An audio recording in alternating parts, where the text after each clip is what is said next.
The following is a conversation with Michio Kaku. He's a theoretical physicist, futurist, and professor at the City College of New York. He's the author of many fascinating books that explore the nature of our reality and the future of our civilization. They include Einstein's Cosmos, Physics of the Impossible, Future of the Mind, Parallel Worlds, and his latest, The Future of Humanity, Terraforming Mars, Interstellar Travel, Immortality, and Our Destiny Beyond Earth. I think it's beautiful and important when a scientific mind can fearlessly explore through conversation subjects just outside of our understanding. That to me is where artificial intelligence is today, just outside of our understanding. A place we have to reach for if we're to uncover the mysteries of the human mind and build human level and superhuman level AI systems that transform our world for the better. This is the Artificial Intelligence Podcast. If you enjoy it, subscribe on YouTube, give it 5 stars on iTunes, support it on Patreon, or simply connect with me on Twitter at Lex Friedman, spelled Fridman. And now, here's my conversation with Michio Kaku. You've mentioned that we just might make contact with aliens, or at least hear from them within this century. Can you elaborate on your intuition behind that optimism? Well, this is pure speculation, of course. Of course. But given the fact that we've already identified 4,000 exoplanets orbiting other stars, and we have a census of the Milky Way galaxy for the first time, we know that on average, every single star, on average, has a planet going around it, and about 1/5 or so of them have Earth-sized planets going around them. So just do the math. We're talking about out of 100 billion stars in the Milky Way galaxy, we're talking about billions of potential Earth-sized planets. And to believe that we're the only one is, I think, rather ridiculous, given the odds. And how many galaxies are there? Within sight of the Hubble Space Telescope, there are about 100 billion galaxies. So do the math. How many stars are there in the visible universe? 100 billion galaxies times 100 billion stars per galaxy. We're talking about a number beyond human imagination. And to believe that we're the only ones, I think, is rather ridiculous. So you've talked about different types of type 0, 1, 2, 3, 4, and 5 even of the Kardashev scale of the different kind of civilizations. What do you think it takes, if it is indeed a ridiculous notion that we're alone in the universe, what do you think it takes to reach out? First, to reach out through communication and connect. Well, first of all, we have to understand the level of sophistication of an alien life form if we make contact with them. I think in this century, we'll probably pick up signals from an extraterrestrial civilization. We'll pick up their I Love Lucy and their Leave It to Beaver. Just ordinary day-to-day transmissions that they emit. And the first thing we want to do is to A, decipher their language, of course, but B, figure out at what level they are advanced on the Kardashev scale. I'm a physicist. We rank things by 2 parameters, energy and information. That's how we rank black holes. That's how we rank stars. That's how we rank civilizations in outer space. So a type 1 civilization is capable of harnessing planetary power. They control the weather, for example. Earthquakes, volcanoes, they can modify the course of geological events, sort of like Flash Gordon or Buck Rogers. Type 2 would be stellar. They play with stars, entire stars. They use the entire energy output of a star, sort of like Star Trek. The Federation of Planets have colonized the nearby stars. So a type 2 would be somewhat similar to Star Trek. Type 3 would be galactic. They roam the galactic space lanes. And type 3 would be like Star Wars, a galactic civilization. Then one day I was giving this talk in London at the planetarium there, and the little boy comes up to me and he says, "Professor, you're wrong. You're wrong. There's type 4. And I told him, "Look, kid, there are planets, stars, and galaxies. That's it, folks. And he kept persisting and saying, no, there's type 4, the power of the continuum. And I thought about it for a moment. And I said to myself, is there an extra galactic source of energy, the continuum of Star Trek? And the answer is yes. There could be a type 4, and that's dark energy. We now know that 73% of the energy of the universe is dark energy. Dark matter represents maybe 23% or so, and we only represent 4%. We're the oddballs. And so you begin to realize that, yeah, there could be type 4, maybe even type 5. So type 4, you're saying being able to harness sort of like dark energy, something that permeates the entire universe. So be able to plug into the entire universe as a source of energy. That's right. And dark energy is the energy of the Big Bang. Yeah. It's why the galaxies are being pushed apart. It's the energy of nothing. The more nothing you have, the more dark energy that's repulsive. And so the acceleration of the universe is accelerating because the more you have, the more you can have. And that, of course, is by definition an exponential curve. It's called a de Sitter expansion, and that's the current state of the universe. And then type 5, would that be able to seek energy sources somehow outside of our universe? And how crazy is that an idea? Yeah, type 5 will be the multiverse. Multiverse. Okay. I'm a quantum physicist, and we quantum physicists don't believe that the Big Bang happened once. That would violate the Heisenberg uncertainty principle. And that means that there could be multiple bangs happening all the time. Even as we speak today, universes are being created. And that fits the data. The inflationary universe is a quantum theory. So there's a certain finite probability that universes are being created all the time. And for me, this is actually rather aesthetically pleasing because, I was raised as a Presbyterian, but my parents were Buddhists. And there's two diametrically opposed ideas about the universe. In Buddhism, there's only nirvana. There's no beginning, there's no end, there's only timelessness. But in Christianity, there is the instant when God said, let there be light. In other words, an instant of creation. So I've had these two mutually exclusive ideas in my head, and I now realize that it's possible to meld them into a single theory. Mm-hmm. Either the universe had a beginning or it didn't, right? Wrong. You see, our universe had a beginning. Our universe had an instant where somebody might have said, let there be light. But there are other bubble universes out there in a bubble bath of universes. And that means that these universes are expanding into a dimension beyond our three-dimensional comprehension. In other words, hyperspace. In other words, 11-dimensional hyperspace. So nirvana would be this timeless 11-dimensional hyperspace where big bangs are happening all the time.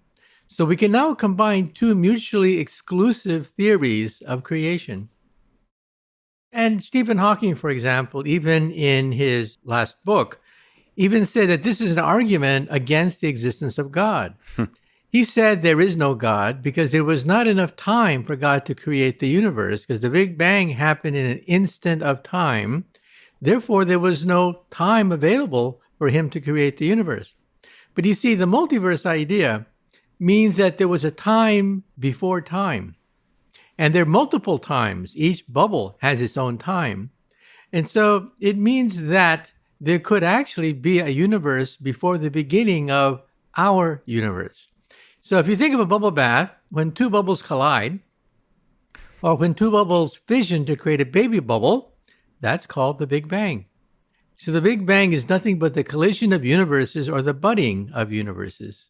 That's such a beautiful picture of our incredibly mysterious existence. So is that humbling to you? Exciting? The idea of multiverses? I don't even know how to even begin to wrap my mind around it. It's exciting for me because what I do for a living is string theory. That's my day job. I get paid by the city of New York to work on string theory. Yes. And you see, string theory is a multiverse theory. So people say, first of all, what is string theory? Yes. String theory simply says that all the particles we see in nature, the electron, the proton, the quarks, what have you, are nothing but vibrations on a musical string, on a tiny, tiny little string. You know, G. Robert Oppenheimer, the creator of the atomic bomb, was so frustrated in the 1950s with all these subatomic particles being created in our atom smashers that he announced one day that the Nobel Prize in physics should go to the physicist who does not discover a new particle that year. Well, today we think they're nothing but musical notes on these tiny little vibrating strings. So what is physics? Physics is the harmonies you can write on vibrating strings. What is chemistry? Chemistry is the melodies you can play on these strings. What is the universe? The universe is a symphony of strings. And then what is the mind of God that Albert Einstein so eloquently wrote about for the last 30 years of his life? The mind of God would be cosmic music resonating through 11-dimensional hyperspace. So beautifully put. What do you think is the mind of Einstein's God? Do you think there's a why that we could untangle from this universe of strings? Why are we here? What is the meaning of it all? Well, Steven Weinberg, winner of the Nobel Prize, once said that the more we learn about the universe, the more we learn that it's pointless. Well, I don't know. I don't profess to understand the great secrets of the universe. However, let me say two things about what the giants of physics have said about this question. Einstein believed in two types of God. One was the God of the Bible, the personal God, the God that answers prayers, walks on waters, performs miracles, smites the Philistines. That's the personal God that he didn't believe in. He believed in the God of Spinoza, the God of order, simplicity, harmony, beauty. The universe could have been ugly.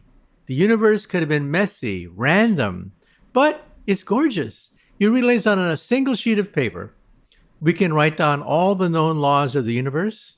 It's amazing. On one sheet of paper, Einstein's equation is 1 inch long. String theory is a lot longer, and so is the standard model. But you could put all these equations on one sheet of paper. It didn't have to be that way. It could have been messy. And so Einstein thought of himself as a young boy entering this huge library for the first time, being overwhelmed by the simplicity, elegance, and beauty of this library. But all he could do was read the first page of the first volume. Well, that library is the universe with all sorts of mysterious, magical things that we have yet to find. And then Galileo was asked about this. Galileo said that the purpose of science is to determine how the heavens go. The purpose of religion is to determine how to go to heaven. So in other words, science is about natural law. And religion is about ethics, how to be a good person, how to go to heaven. As long as we keep these two things apart, we're in great shape. The problem occurs when people from the natural sciences begin to pontificate about ethics and people from religion begin to pontificate about natural law. That's where we get into big trouble. You think they're fundamentally distinct, morality and ethics and our idea of what is right and what is wrong. That's something that's outside the reach of string theory and physics. That's right. If you talk to a squirrel about what is right and what is wrong, Yes. there's no reference frame for a squirrel. And realize that aliens from outer space, if they ever come visit us, they'll try to talk to us like we talk to squirrels in the forest, but eventually we get bored talking to the squirrels because they don't talk back to us. Same thing with aliens from outer space. When they come down to Earth, they'll be curious about us to a degree, but after a while, they just get bored because we have nothing to offer them. So our sense of right and wrong, what does that mean compared to a squirrel's sense of right and wrong? Now, we, of course, do have an ethics that keeps civilizations in line. enriches our life, and makes civilization possible. And I think that's a good thing. But it's not mandated by a law of physics.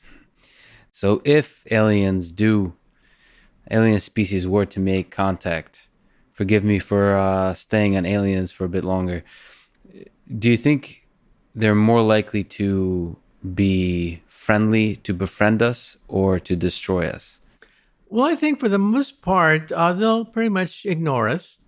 If you were a deer in the forest, who do you fear the most? Do you fear the hunter with his gigantic 16 gauge shotgun? Or do you fear the guy with a briefcase and glasses? Well, the guy with the briefcase could be a developer about to basically flatten the entire forest, destroying your livelihood. Yeah. So instinctively, you may be afraid of the hunter. But actually, the problem with deers in the forest is that they should fear developers, The developer. because developers look at deer as simply getting in the way. I mean, in War of the Worlds by H.G. Wells, the aliens did not hate us.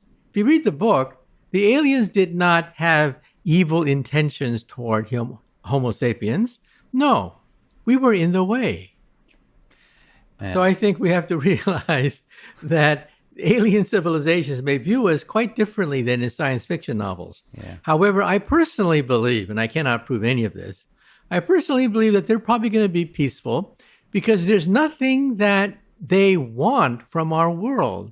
I mean, what are they going to take us? What are they going to take us for? Gold? No, gold is a useless metal for the most part. It's silver, it's golden colored, but that only affects Homo sapiens. Squirrels don't care about gold. And so gold is a rather useless element. Rare earths, maybe. Platinum-based elements, rare earths for their electronics. Yeah, maybe. But other than that, we have nothing to offer them. I mean, think about it for a moment. People love Shakespeare and they love the arts and poetry. But outside of the earth, they mean nothing. Absolutely nothing. I mean, when I write down an equation in string theory, I would hope that on the other side of the galaxy, there's an alien writing down that very same equation in different notation. But that alien on the other side of the galaxy, Shakespeare, poetry, Hemingway, it would mean nothing to him or her or it. When you think about entities that's out there, extraterrestrial, do you think they would naturally look something that even is recognizable to us as life? Or would they be radically different? Well, how did we become intelligent? Basically, three things made us intelligent. One is our eyesight, stereo eyesight. We have the eyes of a hunter, stereo vision, so we lock in on targets.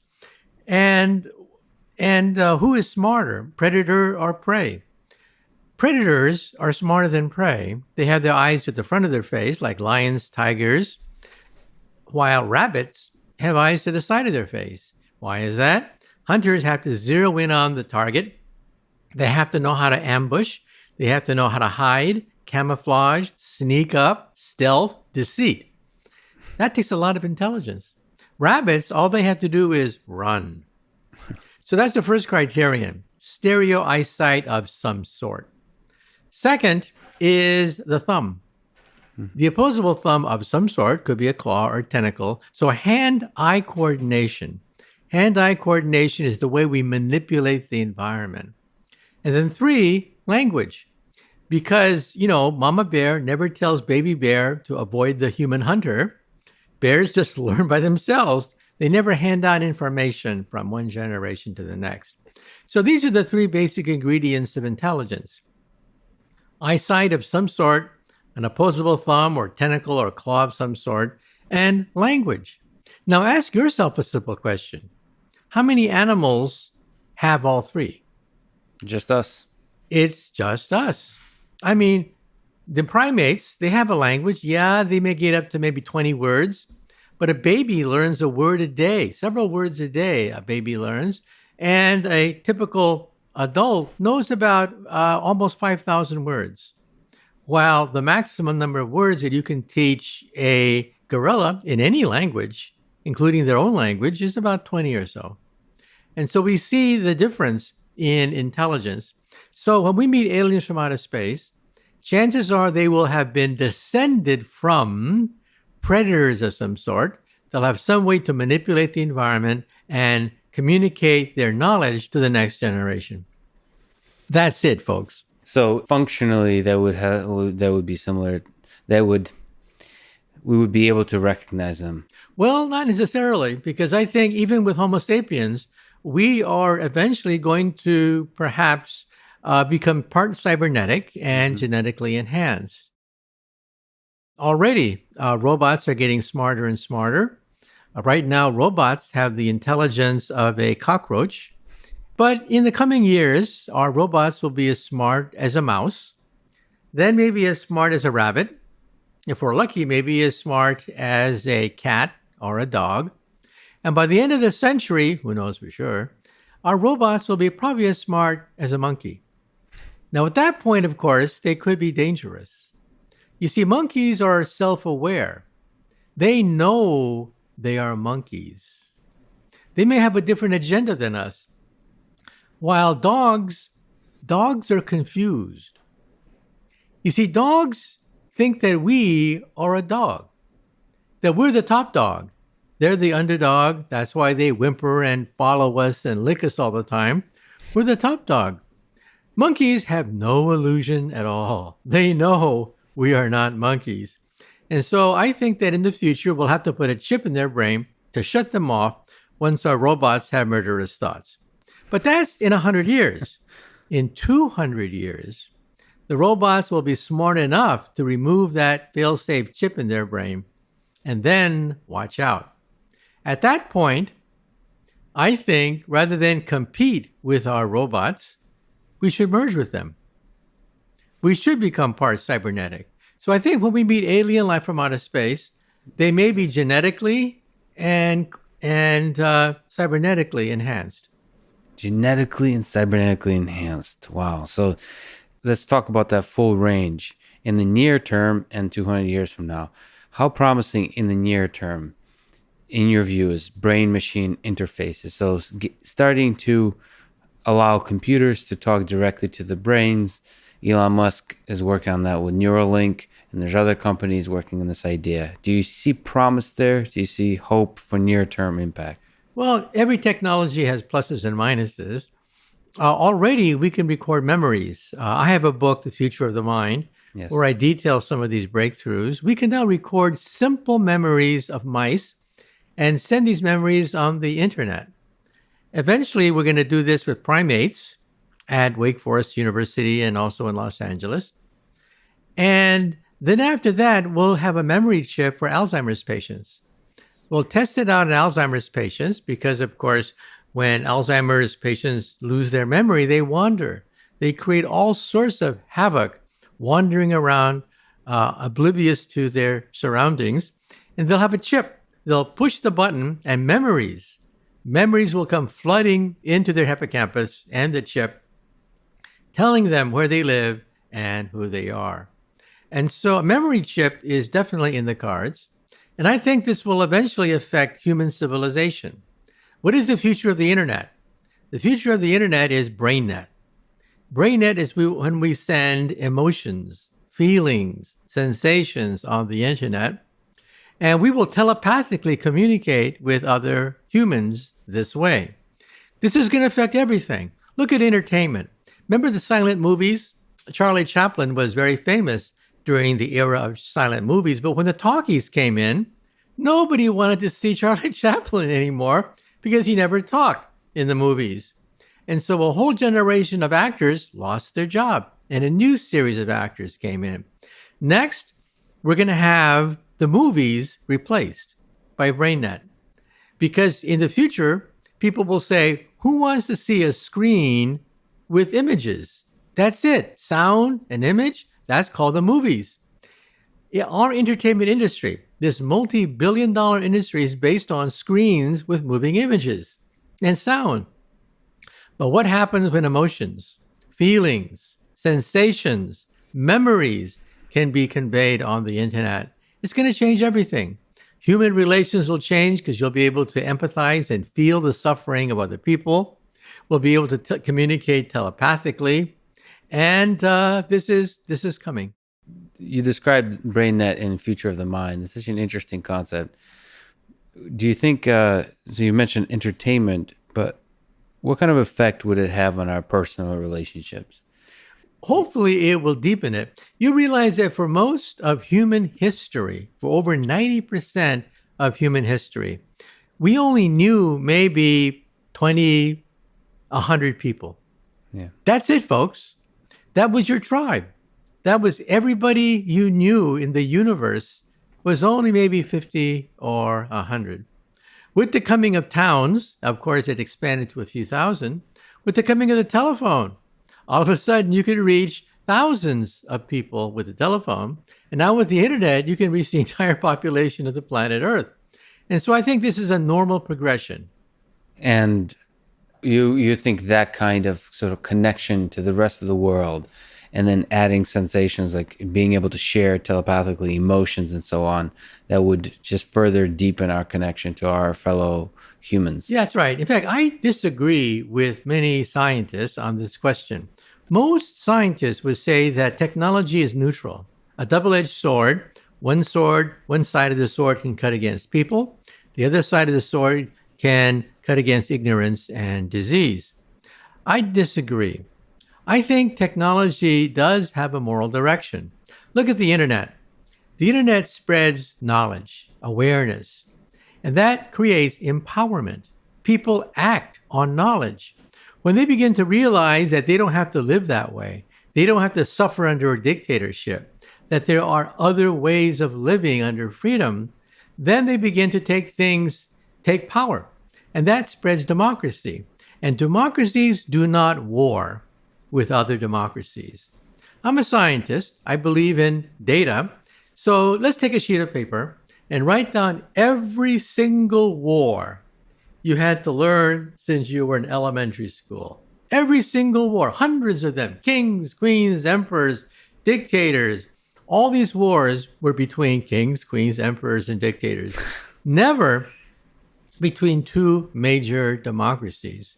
And so I think with the spread of this technology, and which will accelerate with the coming of BrainNet, it means that, well, we will still have wars. Wars, of course, is politics by other means, but they'll be less intense and less frequent. Do you have worries of longer term existential risk from technology, from AI?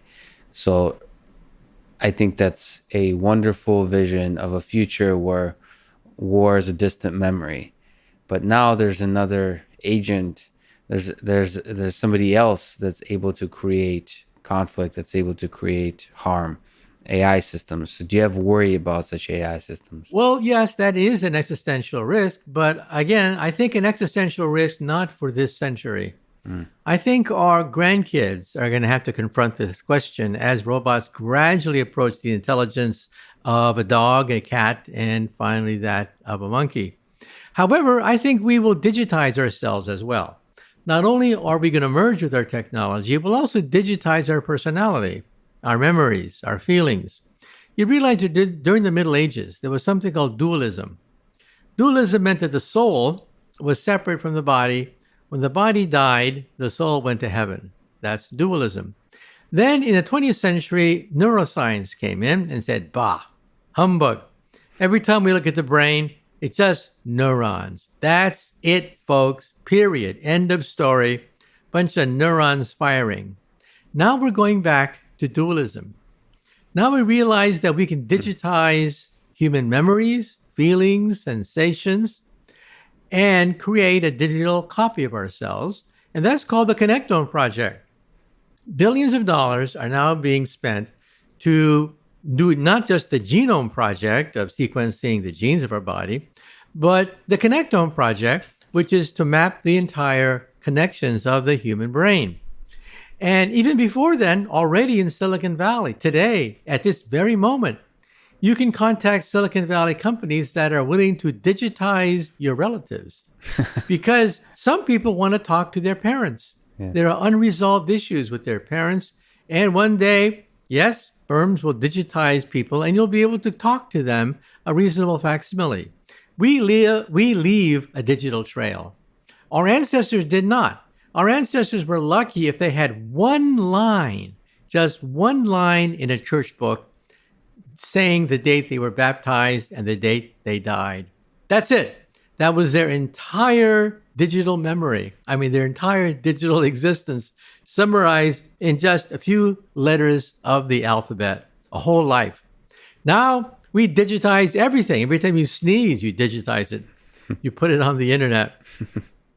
And so I think that we are going to digitize ourselves and give us digital immortality. We'll not only have biologic, genetic immortality of some sort, but also digital immortality. And what are we going to do with it? I think we should send it into outer space. If you digitize the human brain and put it on a laser beam and shoot it to the moon, you're on the moon in 1 second. Shoot it to Mars, you're on Mars in 20 minutes. Shoot it to Pluto, you're on Pluto in 8 hours. Think about it for a moment. You can have breakfast in New York and for a morning snack, vacation on the moon, then zap your way to Mars by noontime, journey through the asteroid belt in the afternoon, and then come back for dinner in New York at night. All in a day's work at the speed of light. Now, this means that you don't need booster rockets. You don't need weightlessness problems. You don't need to worry about meteorites. And what's on the moon? On the moon, there is a mainframe that downloads your laser beam's information. And where does it download the information into? An avatar. And what does that avatar look like? Anything you want. Yeah. Think about it for a moment. You could be Superman, Superwoman on the moon, on Mars, traveling throughout the universe at the speed of light, downloading your personality into any vehicle you want. Now, let me stick my neck out. So far, everything I've been saying is well within the laws of physics. Well within the laws of physics. Now, let me go outside the laws of physics again. Here we go. I think this already exists. I think outside the Earth, there could be a superhighway, a laser highway of laser porting with billions of souls of aliens zapping their way across the galaxy. Now, let me ask you a question. Are we smart enough to determine whether such a thing exists or not? No. This could exist right outside the orbit of the planet Earth. And we're too stupid in our technology to even prove it or disprove it. We would need the aliens on this laser superhighway to help us out, to send us a human interpretable signal. I mean, it ultimately boils down to the language of communication, but that's an exciting possibility that actually the sky is filled with the aliens. could already be here, and we're just so oblivious that we're too stupid to know it. See, they don't have to be in alien form with little green men. They can be in any form they want, in an avatar of their creation. Well, in fact, they could very well be. They can even look like us. Exactly. We'd never know. One of us could be an alien. You know, in the zoo, did you know that we sometimes have zookeepers that imitate animals? We create a fake animal and we put it in so that the animal is not afraid of this fake animal. And of course, these animals' brains, their brain is about as big as a walnut. They accept these dummies as if they were real. So an alien civilization in outer space would say, oh yeah, human brains are so tiny. We could put a dummy on their world, an avatar, and they'd never know it. That would be an entertaining thing to watch from the alien perspective. So you kind of implied that with a digital form of our being, but also biologically. Do you think one day technology will allow individual human beings to become immortal besides just through the ability to digitize our essence? Yeah, I think that artificial intelligence will give us the key to genetic immortality. You see, in the coming decades, everyone's going to have their gene sequenced. We'll have billions of genomes of old people, billions of genomes of young people. And what are we going to do with it? We're going to run it through an AI machine, which has pattern recognition, to look for the age genes. In other words, the fountain of youth that emperors, kings, and queens lusted over, the fountain of youth will be found by artificial intelligence. Artificial intelligence will identify where these age genes are located. First of all, what is aging? We now know what aging is. Aging is the buildup of errors. That's all aging is, the buildup of genetic errors. This means that cells eventually become slower, sluggish, and they go into senescence, and they die. In fact, that's why we die. We die because of the buildup of mistakes in our genome, in our cellular activity. But you see, in the future, we'll be able to fix those genes with CRISPR-type technologies and perhaps even live forever. So let me ask you a question. Where does aging take place in a car? Given a car, where does aging take place? Well, it's obvious, the engine, right? Mm-hmm. A, that's where you have a lot of moving parts. B, that's where you have combustion. Well, where in the cell do we have combustion? The mitochondria. Mm-hmm. We now know where aging takes place. And if we cure many of the mistakes that build up in the mitochondria of the cell, we could become immortal. Let me ask you, if you yourself could become immortal, would you? Damn straight. No, I think about it for a while because, of course, it depends on how you become immortal. You know, there's a famous myth of Tithonus. It turns out that years ago in the Greeks' mythology, there was the saga of Tithonus and Aurora. Yeah. Aurora was the goddess of the dawn, and she fell in love with a mortal, a human called Tithonus. And so Aurora begged Zeus to grant her the gift of immortality to give to her lover. So Zeus took pity on Aurora and made Tithonus immortal.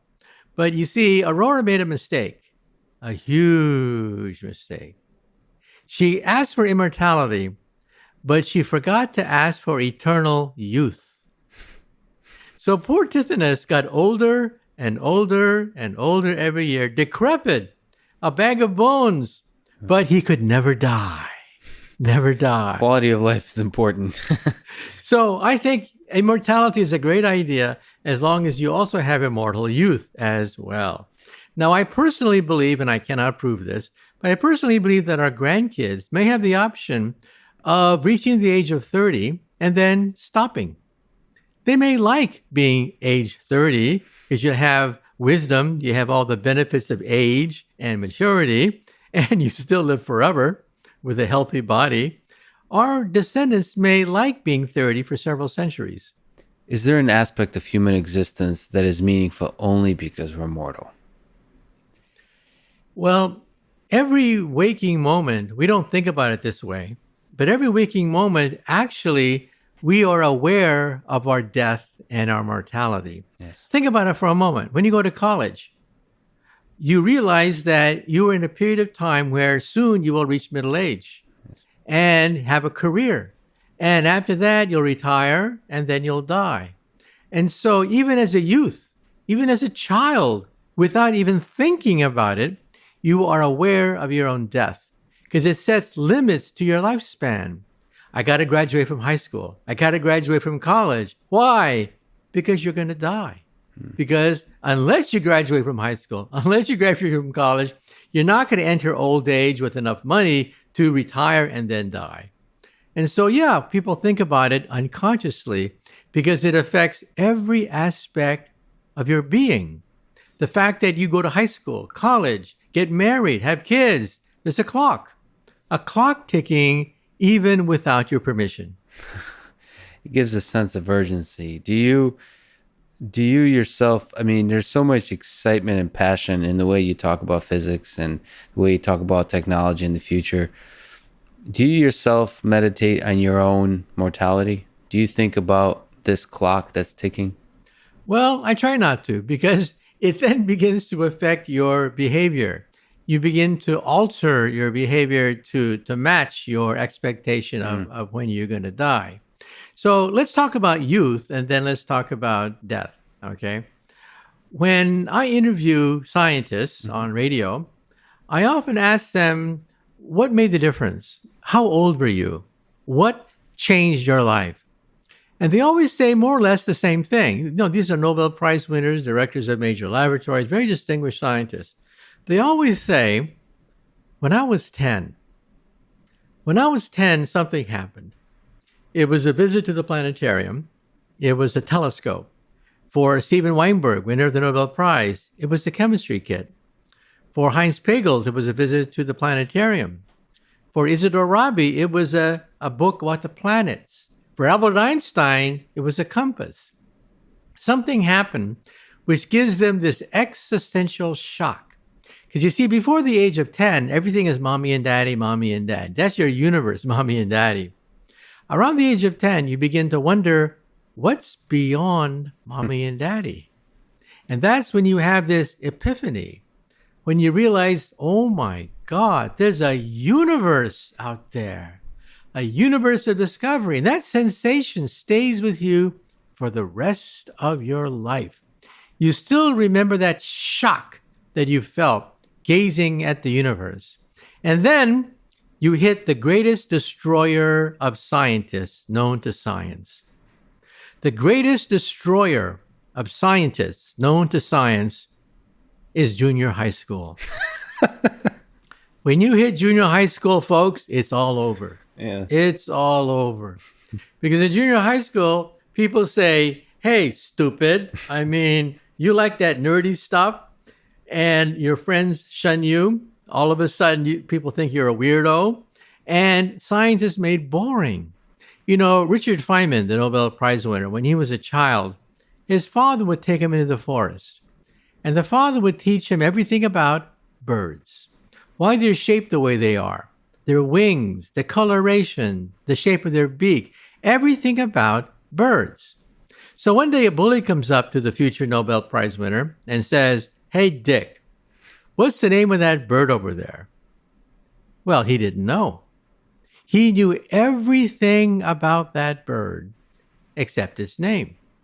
So he said, I don't know. And then the bully said, what's the matter, Dick? You stupid or something? And then in that instant, he got it. He got it. He realized that for most people, science is giving names to birds. Yeah.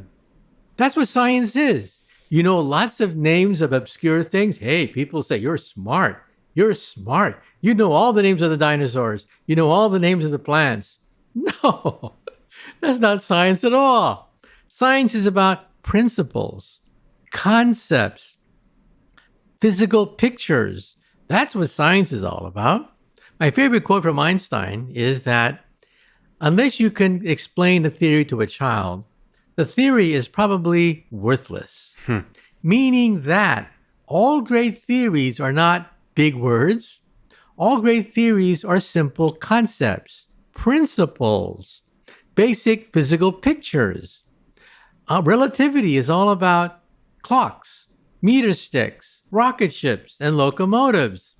Newton's laws of gravity are all about balls and spinning wheels and things like that. That's what physics and science is all about, not memorizing things. And that stays with you for the rest of your life. So even in old age, I've noticed that these scientists, when they sit back, they still remember. They still remember that flush of excitement they felt with that first telescope, that first moment when they encountered the universe. And that keeps them going. That keeps them going. By the way, I should point out that when I was 8, something happened to me as well. Yes. When I was 8 years old, it was in all the papers that a great scientist had just died, and they put a picture of his desk on the front page. That's it, just a simple picture of the front page of the newspapers of his desk. That desk had a book on it, which was opened, and the caption said, more or less, this is the unfinished manuscript from the greatest scientists of our time. So I said to myself, well, why couldn't he finish it? What's so hard that you can't finish it if you're a great scientist? It's a homework problem, right? You go home, you solve it, or you ask your mom, why couldn't he solve it? So to me, this was a murder mystery. This was greater than any adventure story. I had to know why the greatest scientists of our time couldn't finish something. And then over the years, I found out the guy had a name, Albert Einstein, And that book was the theory of everything. It was unfinished. Well, today I can read that book. I can see all the dead ends and false starts that he made. And I began to realize that he lost his way because he didn't have a physical picture to guide him on the third try. On the first try, he talked about clocks and lightning bolts and meter sticks, and that gave us special relativity, which gave us the atomic bomb. The second great picture was gravity, with balls rolling on curved surfaces.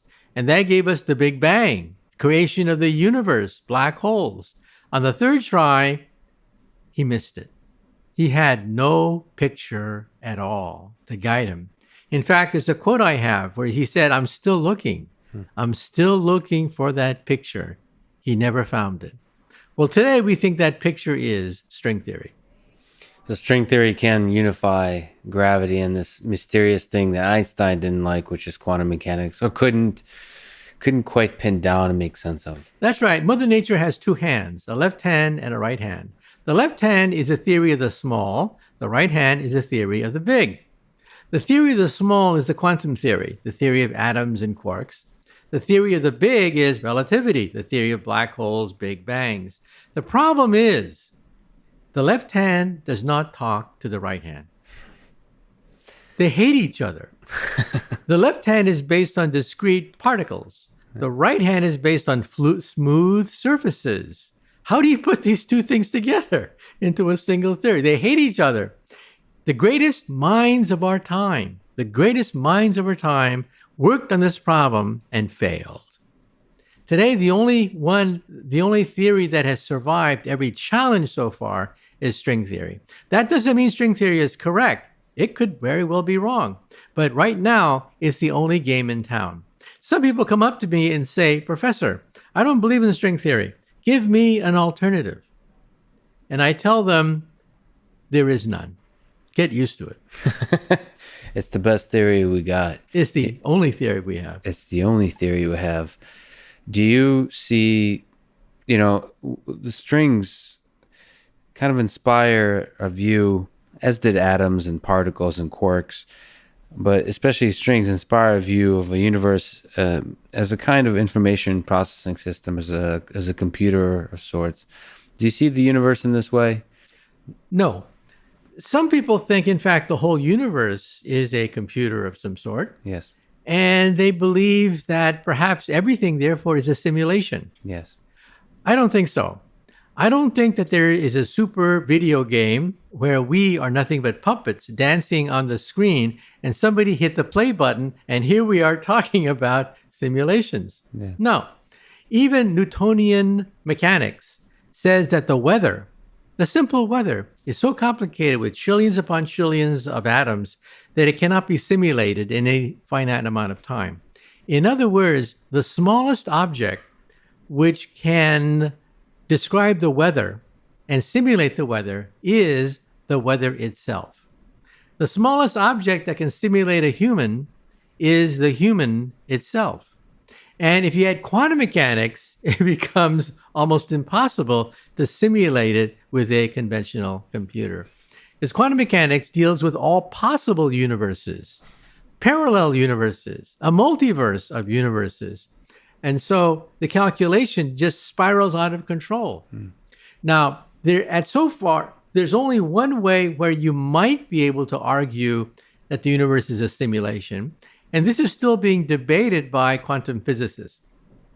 It turns out that if you throw the encyclopedia into a black hole, the information is not lost. Eventually, it winds up on the surface of the black hole. Now, the surface of the black hole is finite. In fact, you can calculate the maximum amount of information you can store in a black hole. It's a finite number. It's a calculable number, believe it or not. Now, if the universe were made out of black holes, which is the maximum universe you can conceive of, each black hole has a finite amount of information. Therefore, ergo, the total amount of information in a universe is finite. This is mind-boggling. This I consider mind-boggling, that all possible universes are countable, And all possible universes can be summarized in a number you can write on a sheet of paper, all possible universes, and it's a finite number. Now, it's huge. It's a number beyond human imagination. It's a number based on what is called the Planck length, but it's a number. And so if a computer could ever simulate that number, then the universe would be a simulation. So theoretically, because the amount of information is finite, there necessarily must be able to exist a computer. It's just from an engineering perspective, may be impossible to build. Yes, no computer can build a universe capable of simulating the entire universe, except the universe itself. So that's your intuition, that our universe is very efficient, and so there's no shortcuts. Right. Two reasons why I believe the universe is not a simulation. First, the calculational numbers are just incredible. No finite Turing machine can simulate the universe. And second, why would any super intelligent being simulate humans? I mean, if you think about it, most humans are kind of stupid. I mean, we do all sorts of crazy, stupid things, right? And we call it art. We call it humor. We call it human civilization. So why should an advanced civilization go through all that effort just to simulate Saturday Night Live? Well, that's a funny idea, but it's also, do you think it's possible that the act of creation cannot anticipate humans? You simply set the initial conditions and set a bunch of physical laws, and just for the fun of it, see what happens. You launch the thing, so you're not necessarily simulating everything. You're not simulating every little bit in the sense that you could predict what's going to happen, but you set the initial conditions, set the laws, and see what kind of fun stuff happens. Well, in some sense, that's how life got started. In the 1950s, Stanley did what is called the Miller experiment. He put a bunch of hydrogen gas, methane, toxic gases with liquid and a spark in a small glass beaker. And then he just walked away for a few weeks, came back a few weeks later, and bingo, out of nothing and chaos came amino acids. If he had left it there for a few years, he might have gotten protein molecules for free. That's probably how life got started, as a accident. And if he had left it there for perhaps a few million years, DNA might have formed in that beaker. And so we think that, DNA, life, all that could have been an accident if you wait long enough. And remember, our universe is roughly 13.8 billion years old. That's plenty of time for lots of random things to happen, including life itself. We could be just a beautiful little random moment, and could be a nearly infinite number of those throughout the history of the universe. Many creatures like us. We perhaps are not the epitome of what the universe was created for. Thank God. Let's hope not. Just look around. Yeah. Look to your left, look to your right. When do you think the first human will step foot on Mars? I think there's a good chance in the 2030s that we will be on Mars.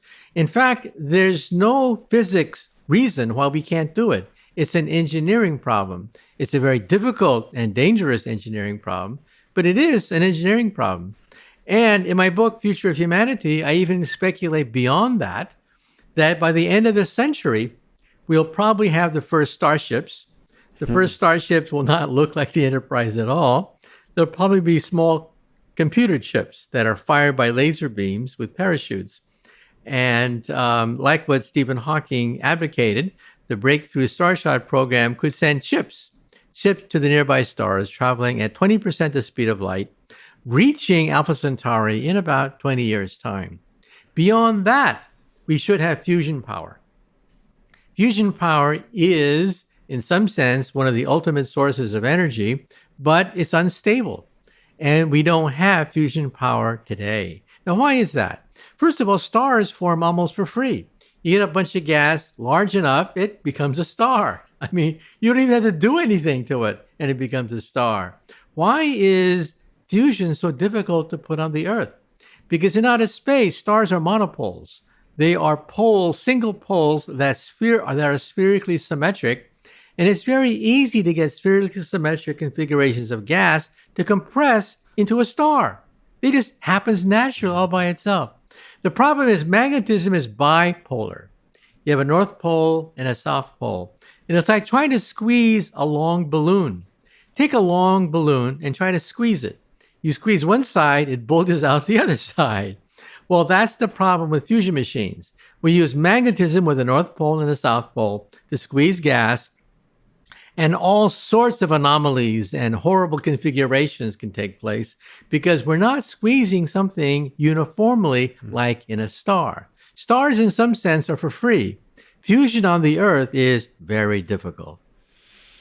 But I think it's inevitable, and it'll eventually give us unlimited power from seawater. So seawater will be the ultimate source of energy for the planet Earth. Why? What's the intuition there? Because we'll extract hydrogen from seawater, burn hydrogen in a fusion reactor to give us unlimited energy without the meltdown, without the nuclear waste. Why do we have meltdowns? We have meltdowns because in the fission reactors, every time you split the uranium atom, you get nuclear waste. Tons of it. 30 tons of nuclear waste per reactor per year. And it's hot. It's hot for thousands, millions of years. That's why we have meltdowns. But you see, the waste product of a fusion reactor is helium gas. Helium gas is actually commercially valuable. You can make money selling helium gas. And so the waste product of a fusion reactor is helium, not nuclear waste that we find in a commercial fission plant. And that mastering and controlling fusion allows us to converts us into a type 1, I guess, civilization, right?